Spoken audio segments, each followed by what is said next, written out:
کہتے ہیں جب گیدڑ کی شامت آتی ہے تو وہ شہر کا رخ کرتا ہے، مگر جب میاں کنجوس کی شامت آئی تو ان کی بیوی نے ان سے آموں کی فرمائش کر دی۔ بات سنیں، آج مجھے آم کھانے ہیں، میرا بہت دل کر رہا ہے آم کھانے کا۔ لو بھلا آم کھانے کی کیا بات ہے؟ آم کیا کھاؤ گی تم؟ آموں کا کیا کھانا؟ لیکن میرا بہت دل کر رہا ہے، اس لیے آج مجھے آم لا کر دیں۔ خیر میاں کنجوس نے فرمائش سن لی، پھر بہت ہمت کر کے اپنے صندوق میں سے کچھ پیسے نکالے اور بہت شان سے اپنے پاس رکھ کر بازار کا رخ کیا۔ سب سے پہلے ایک آم والے کے پاس پہنچا اور اس سے دام پوچھے۔ ہاں بھائی، کتنے روپے کلو آم دے رہے ہو؟ 150 روپے کے کلو ہیں آم۔ ارے بھائی، اتنے مہنگے؟ کچھ تو کم کرو، اس میں ایسا کیا لگا ہے جو تم اتنے مہنگے دے رہے ہو؟ اتنے اچھے آم میں اتنے کم دام میں دے رہا ہوں، اگر تم نے اس سے بھی سستے لینے ہیں تو آگے چلے جاؤ۔ میاں کنجوس یہ سن کر فوراً آگے چلا گیا اور ایک اور دکان پر جا کر اس نے آموں کے دام پوچھے۔ ہاں بھائی، کیسے دے رہے ہو آم؟ 150 روپے کلو۔ کوئی خدا کا خوف کرو، کتنے مہنگے آم بیچتے ہو تم لوگ؟ اتنا عمدہ مال اتنے سستے میں نہیں ملے گا آپ کو۔ اب میاں کنجوس ایک اور آم والے کے پاس پہنچے۔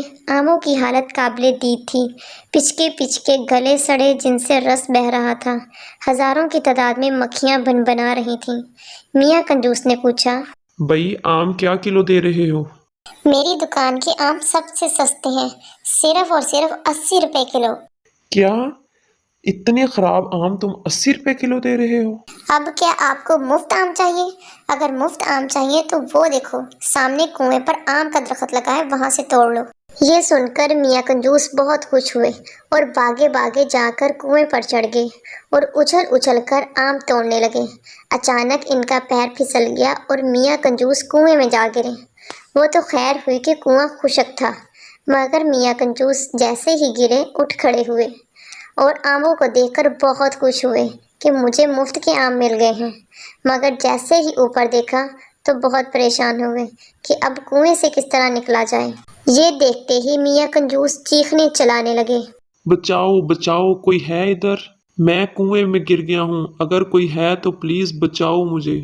اسی وقت ادھر سے کوئی گزر رہا تھا۔ اس نے جب یہ آوازیں سنی اور میاں کنجوس کو کنویں میں دیکھا تو اسے رحم آ گیا۔ اس نے اپنی رسی نکالی اور کنویں کے اندر لٹکا کر اوپر سے رسا مضبوطی سے پکڑ لیا اور کہا کہ رسی پکڑ کر آ جاؤ۔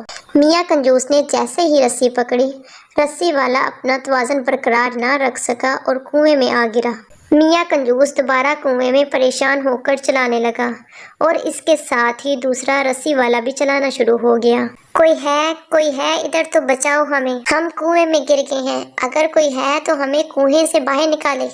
اچانک اس آم کے درخت کا مالک وہاں آ پہنچا۔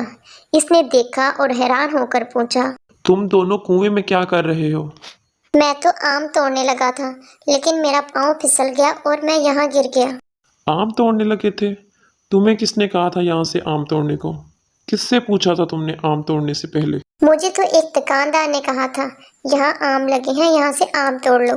یہ آم میرے ہیں اور تمہیں چاہیے تھا مجھ سے پوچھ کے یہ تم توڑو۔ مجھے کیا خبر تھی کہ یہ آم تمہارے ہیں، میں تو ویسے ہی توڑنے لگ گیا تھا۔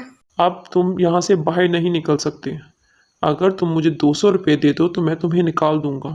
ٹھیک ہے، چلو اب ہمیں باہر نکال دو، باہر نکال کے میں تمہیں پیسے دوں گا۔ جب دونوں کو مالک نے باہر نکال دیا تو میاں کنجوس نے مجبوراً 200 کا نوٹ مالک کو دیا اور خالی ہاتھ گھر آ گیا۔